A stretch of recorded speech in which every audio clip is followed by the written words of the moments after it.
Olá, pessoal! Mais um dia, mais uma leitura, página aqui, 122, já pega seu café, já pega o seu marcador de livro. A gente sempre indica aqui, né, no nosso... Ai! Gente, o relógio do Dali caiu, calma aí. Ai, meu Deus do céu, deu um pequeno arranhão aqui. Ai, que saco.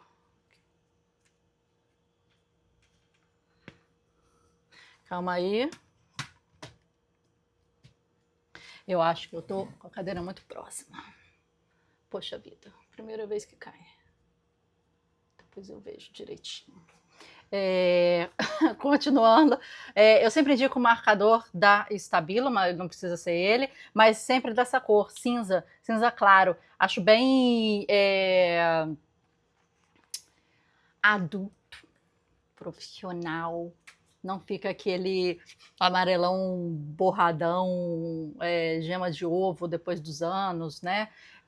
A cor dele, né, se estabiliza e fica uma coisa fina. Então, quem é adepto aí aos marcadores cinza claros, né? Eu sou delas.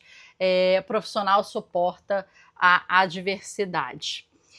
Morei em Tilsonton por 5 anos, concluí 9 roteiros por conta própria e nenhum foi aceito. Por fim, consegui uma entrevista com um grande produtor. Ele continuou atendendo os telefonemas, mesmo enquanto eu explicava meu trabalho. Tinha um fone de ouvido, de modo que nem precisava tirar o telefone do gancho. As chamadas chegavam a ele e ele as atendia. Até que veio uma pessoal. Pode me dar licença? Perguntou-me, mostrando a porta. Preciso de alguma privacidade para essa aqui. Saí. A porta se fechou atrás de mim, passaram-se 10 minutos, fiquei do lado de fora com as secretárias, mais 20 minutos se passaram. Por fim, a porta do produtor se abriu e ele apareceu, vestindo uma jaqueta. Oh, desculpe, eu tinha se esquecido de mim. Ele tinha se esquecido de mim. Sou humano, isso machuca. Eu não era nenhuma criança, eu estava nas casas dos 40, com uma ficha de fracassos mais comprida do que um braço. Um profissional não pode levar a humilhação para o lado pessoal. A humilhação, como a rejeição e a crítica, é o reflexo externo da resistência interna. O profissional suporta a adversidade, deixa o cocô do passarinho sujar seu casaco, sabendo que ele ficará limpo de novo com uma boa lavada. Ele próprio, seu centro criativo, não pode ser sepultado nem mesmo sobre uma montanha de guano. Não sei nem o que é guano. Esse centro é a prova de bala. Nada pode tocá-lo, a menos que ele permita. Certa vez vi um velhote gorducho e feliz em seu Cadillac na estrada. Estava com o ar-condicionado ligado, ouvindo o som de um CD e fumando um charuto, e a placa dizia impostos pagos. O profissional dá atenção ao que importa. Grava isso, marca isso com seu estabilo ali.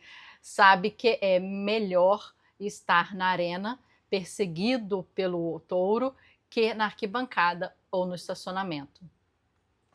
Mas essa imagem do senhorzinho no ar-condicionado, boa vida, e na placa impostos pagos, melhor coisa da vida, né? Para isso que a gente trabalha, né, meu filho, né? Para pagar o nosso grande sócio, o Estado grande. Profissional valida a si mesmo. O amador permite que as opiniões negativas dos outros o derrubem. Leva a sério as críticas externas, permitindo que ela abale a sua confiança e que ele tem de si mesmo e em seu trabalho. A resistência adora isso. Pouco posso contar outra história de Tiger Woods. No último dia do torneio Masters de 2001, que Tiger venceu, completando os 4 principais torneios do Slam, faltava ainda 4 buracos. Um idiota qualquer na arquibancada disparou sua câmera no momento em que Tiger Woods preparava o seu backswing. Por incrível que pareça, ele conseguiu deter o movimento e interromper a tacada, mas isso não foi tudo. Após olhar feio para o malfeitor, Tiger se recompôs, voltou a bola, bateu e acertou. Esse é um profissional, firme num nível que muitos de nós não conseguem entender nem imitar. Mas vejamos mais de perto o que Tiger fez, ou antes não fez. Primeiro, não reagiu reflexivamente.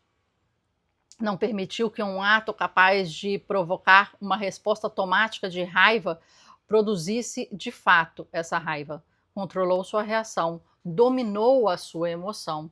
Segundo, não levou o incidente para o pessoal, não encarou o ato daquele fotógrafo como um golpe deliberado dirigido individualmente a ele para atrapalhar o seu lance. Poderia ter reagido com revolta ou indignação, ou se vitimizado. Não fez isso. Terceiro, não encarou aquilo como um sinal de má vontade do céu. Poderia ser considerado a interrupção da intervenção maliciosa dos deuses do golfe, como um mau salto do beisebol, um erro de um juiz de linha do tênis. Poderia ter reclamado, ficado com raiva ou cedido mentalmente a essa injustiça, a essa interferência, usando o incidente como desculpa para o seu fracasso. Mas não fez isso. O que ele fez foi manter o domínio do momento. Entendeu que, embora tivesse recebido aquele golpe de um agente externo, tinha uma tarefa a cumprir, uma atacada que precisava dar ali mesmo naquele instante. Sabia que estava ainda em seu poder dar atacada. Nada se interpunha em seu caminho, exceto algum desequilíbrio emocional a que porventura cedesse. A mãe de Tiger, Kultida, é budista. Talvez tenha aprendido com ela a compaixão, a renúncia, a raiva diante da leviandade de um fotógrafo demasiado zeloso. Seja como for, Tiger Woods, profissional por excelência, exteriorizou sua raiva com um olhar rápido, recompôs-se, voltou à tarefa que tinha pela frente. Grava essa frase aqui toda. O profissional não permite que atos alheios definam sua realidade. Amanhã, o crítico terá desaparecido, mas o escritor continuará às voltas com a página em branco. Só o que importa é continuar trabalhando. Grava isso. O profissional não permite que atos alheios definam sua realidade, exceto no caso de uma crise familiar ou uma eclosão da Terceira Guerra Mundial. O profissional estará sempre pronto a servir os deuses. Engraçado que sempre falam da Terceira Guerra Mundial, né? Mas eu acho que ela vai ser mais silenciosa do que outra coisa. Lembre-se, a resistência quer que cedamos o domínio uns aos outros, quer que façamos nosso alto valor, nossa identidade e nossa razão de se dependerem da resposta que outros ao nosso trabalho. A resistência sabe que não podemos suportar isso. Ninguém pode. O profissional ignora os críticos, nem sequer os ouve. Os críticos, para ele, são os portas-vozes inconscientes da consciência. E, como tais, às vezes não se mostram muito espertos e perniciosos. Podem destilar em seus textos o mesmo veneno tóxico que a resistência prepara em nossa cabeça. Nisso consiste seu verdadeiro mal.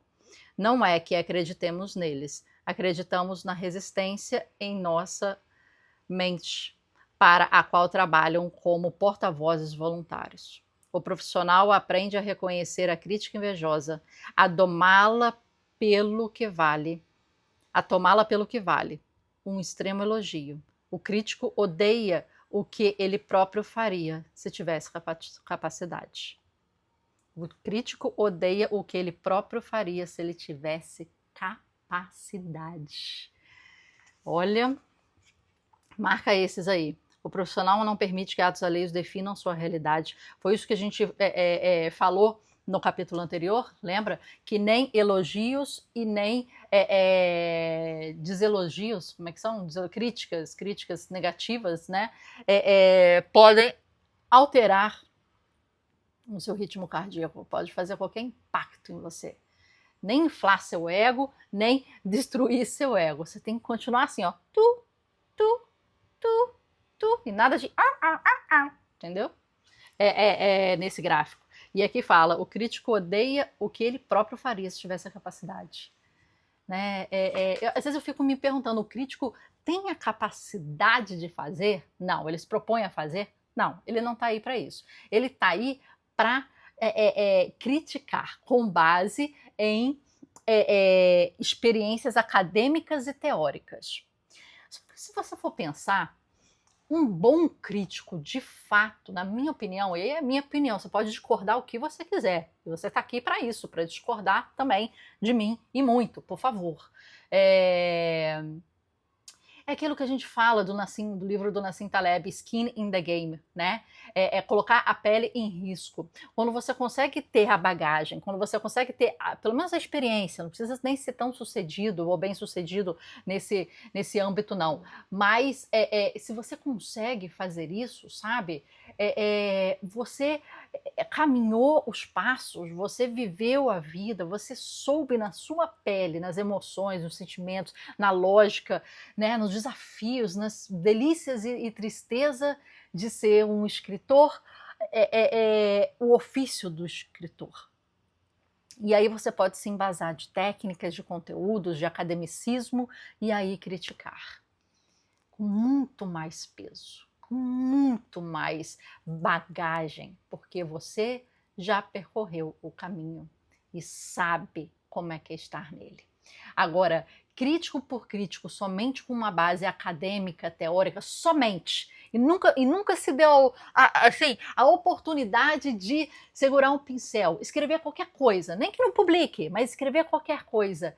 A pessoa que nunca se deu essa chance, para mim, é um crítico envesado, é um crítico que tem a sua capacidade, e aí ele falou de capacidade aqui, já muito limitada.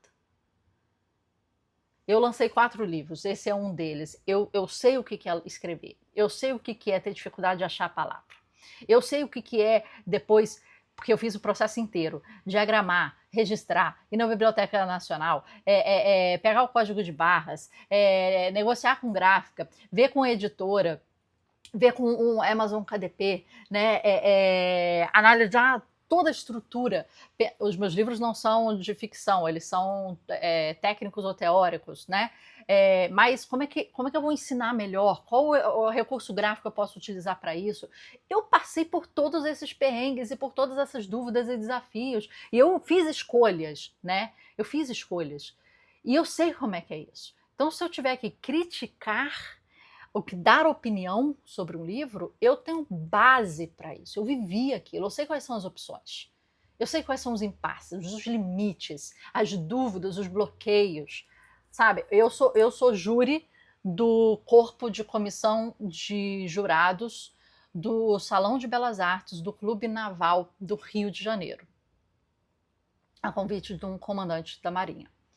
Já fiz isso há 2 anos, né? Esse é o segundo ano, mas além disso, eu já participei como jurada de diversos outros eventos, né? Não salões. Salões é esse que eu sou jurada. Só que eu sou pintora desde os 13 anos de idade. Só que eu já expus individual, coletiva, eu já participei de campeonato de pintura ao vivo, eu já pintei lá fora, eu já expus em alguns estados, eu já vendi, eu já fiz minhas art prints, eu já percorri aquele caminho. Eu já estudei a cor, eu sou professora de teoria e psicologia da cor para criativos, é o que eu mais estudo, é cor, o impacto da cor, é o contraste, né? Eu sei isso. Eu sei, eu percorri, eu sujei minha mão de tinta, eu testei paletas, eu fiz estudos, eu escrevi um livro sobre isso. Então, quando eu bato o olho numa tela e vou criticar, eu tenho base para isso. Técnica, teórica, mas principalmente de experiência. Eu percorri o caminho. Eu tenho a pele em risco, né? Então, isso é muito importante. O profissional reconhece suas limitações. Contrata um agente, um advogado, um contador. Sabe que só pode ser profissional em uma área. Chama outros profissionais e os trata com respeito. Eu coloquei aqui, ó,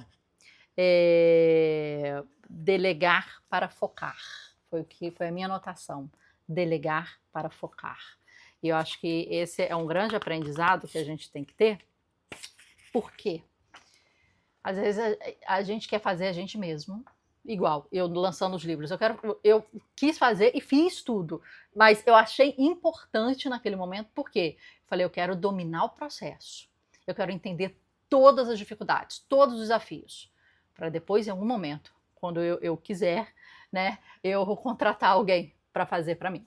Mas eu vou saber tudo, entendeu? Então, isso é importante. Eu entender que eu não posso masterizar. Eu fiz a capa, né? Ó, essa capa aqui. Saiu legal? Saiu legalzinha.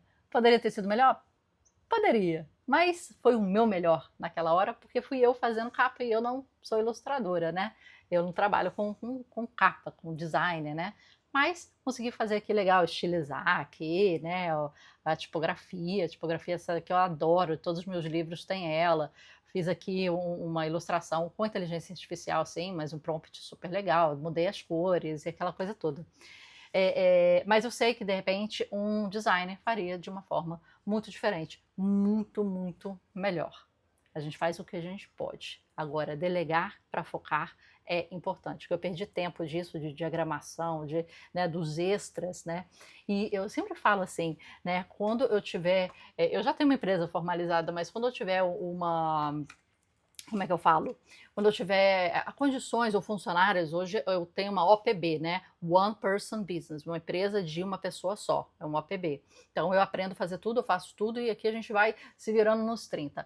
O negócio que eu acho é que é o seguinte, quando eu tiver condições de contratar uma pessoa fixa, né, e quiser isso, eu fico pensando, o que eu vou contratar, né? Claro que eu tenho contadora extra, né? Tem algumas pessoas extras contratados pontualmente ou por momentos ou por como é que fala, projetos, né? Mas eu falo, quem seria o primeiro cargo que eu decidiria contratar, né? E como eu faço tudo da arte, né? Eu escrevo e tudo, o que me falta é a pessoa que pega assim, ok, Marcela, você já tem 50 telas, vamos montar uma exposição? Ok, aí eu falo assim, vai montar e eu vou pintar a próxima exposição. Terminei de escrever um livro? Tá aqui com você, registra e vê tudo que tem para o negócio ser publicado. Eu não sei qual é o nome dessa função, mas para mim seria... teve um dia que eu dei um nome na minha cabeça, seria tipo um closer, finalizador, finalizer, se quiser colocar em inglês para ficar bonitinho, um finalizer, que seria um profissional que seria responsável pelo quê? Pegar o projeto que está feito em seu conteúdo, em seu conceito, em sua estrutura e fazer acontecer com ele. Porque isso é muito difícil para algumas pessoas, né? Principalmente para artistas, assim. Tipo assim, ok, eu tenho um livro. E agora? E agora você tem que registrar, você tem que colocar na Biblioteca Nacional, você tem que pagar a taxa, você tem que emitir um negócio, você tem que negociar com editora ou com gráfica, você tem que colocar no Kindle KDP, você tem que diagramar, você tem que ver capa, você tem que ver correção, você tem que ver tradução, se você quiser, em outras línguas. Você tem que ver muitas e muitas coisas a mais que tomam um tempo gigantesco, às vezes até mais do que escrever o livro em si, né? Pela morosidade das coisas, mas aquilo leva muito tempo. Então o que acontece? Às vezes eu queria só focar em escrever, que é a minha parte boa. Aqui fala, né? Aqui fala, aqui, ó, sabe que só pode ser profissional em uma área. Eu não quero ser profissional da edição, eu não quero ser profissional da capa, eu não quero ser profissional, eu quero escrever meus livros, só que eu preciso da figura de alguém que vai fazer o finalizer e não, eu tinha dado o nome, sabe de quê? Shipper. Tem o ship, S-H-I-P, ship, de navio, né? Mas também do verbo to ship, né? Para você lançar ao mercado, né? É como se o navio estivesse saindo ao mar, né? É tipo, e saiu ao mar, né? Então é tipo, ship, aquele projeto, quer dizer, faça acontecer e deixa ele ao mar. Então eu tinha colocado o nome de shipper, quer dizer, a pessoa que vai fazer acontecer. Ship the project, pronto. E vai shippar esse negócio, sabe? Pegar a base, né? E contratar quem tiver que contratar, analisar o que tiver que analisar, registrar o que tiver que registrar e lançar a mercado da melhor forma possível. Por exemplo, no meu caso, eu tenho as exposições de arte, ok.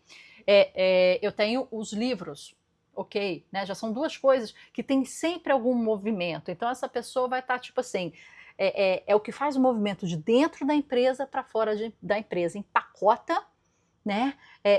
Pensa no serviço, no produto, né? Gestor de produto, né? Tem essa característica ali dentro, né?